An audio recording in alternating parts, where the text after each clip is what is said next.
If we are someone who is bearing witness to someone's loss or losses, I think the thing we need to understand is it's painful. There is a vicarious pain in that. We feel that with them.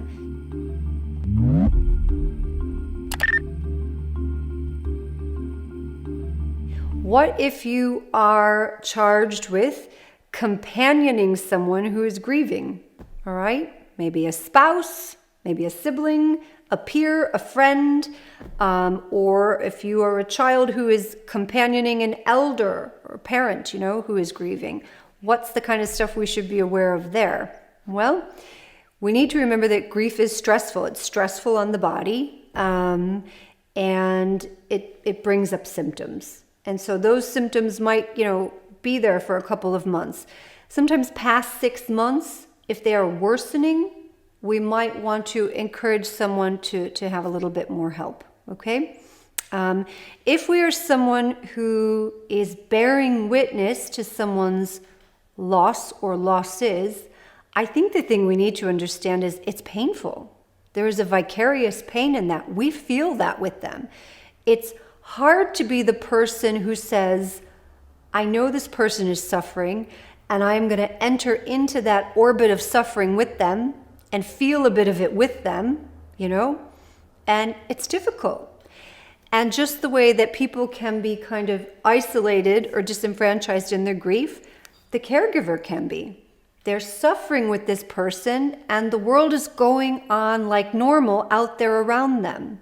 They feel that, Okay, so that's important, I think, just to acknowledge that. And again, just to reiterate, the anger, the complaints, the physical symptoms, a lot of times have nothing to do with you. Being able to separate out from that and just understand that they are expressions of grief, I think that that's important. I think that if we start to notice somebody is drifting away a little bit, we start to kind of notice that we're not thinking about them as much. That's really important to flag. Sometimes we're not thinking about them as much in their grief because that's actually a signal of where they're at. Because they're drifting away from people, we stop thinking about them. That's something I think we really want to catch, So if someone is almost a bit diminished, a bit diminished in it, that's something to think about.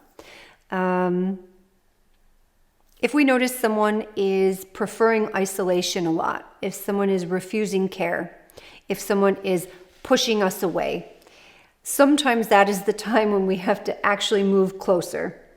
We have to move closer in the right way, though. So that's a really tricky one. You will hear people who are charged with companioning people in grief who will say, I'm trying to help them.